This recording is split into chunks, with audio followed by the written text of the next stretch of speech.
আসসালামু আলাইকুম আপু। আপু আপনারা একটু আসেন না প্লিজ।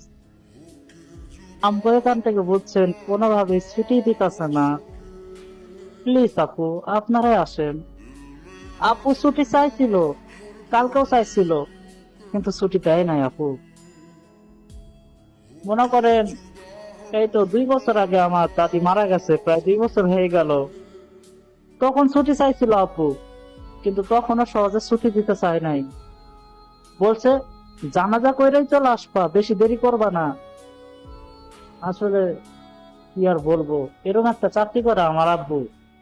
এই চাকরিতে ঈদ ছাড়া কোনো ছুটি দেয় না, বুঝছেন আপু। প্লিজ আপু আপনারা রিমারে নিয়ে 20 তারিখে আসেন না। 20 তারিখ বা 21 তারিখ, মানে 1 তারিখের আগে আসেন। কারণ আমি 1 তারিখের পরে চাকরিতে যাব তো, তখন নতুন চাকরি, বুঝতেই তো পারতেছেন, নতুন চাকরিতে ঢুকলে তো আর ছুটি দিব না সহজে। মানে তাও কমসে কম তাও 3 মাস তো চাকরি করাই লাগবো, বুঝেন, বুঝতেছেনই তো। প্লিজ আপু আপনারা আসেন না প্লিজ, রিমারে নিয়ে আসেন, এসে এখানে বিয়েটা দিয়ে দেন না। আমি জানি যে আমার বাড়িটা একটু দূরে, অনেক দূরে, একটু দূরে না, অনেক দূরেই। কিন্তু সত্যি বলতেছি আপু, ওরে ছাড়া আমার কিছুই ভাল লাগে না। প্লিজ আপু এসে একটু ওরে বিয়েটা দিয়ে দেন না প্লিজ।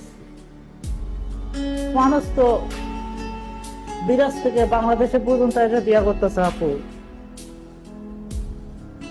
আর আমি তো বাংলাদেশে আছি। প্লিজ আপু ওর সাথে বিয়েটা দিয়ে দেন না আপু। সত্যি কথা বলতে আপু, ওরে ছাড়া কিছুই ভাল লাগে না আমার।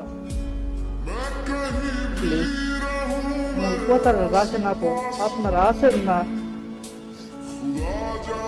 আপু বলছে যে আপনারা আসলে তাহলে আমার ওর সাথে বিয়েটা দিয়ে দিব। প্লিজ আপু আমার কথাটা রাখেন আপু,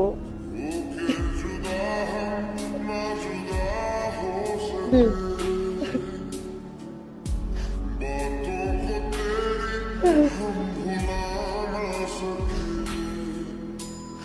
আপনার কাছে আমি বিয়ারে ভিক্ষা চাইতেছি আপু, আসেন করে বিয়েটা দিয়ে দেন।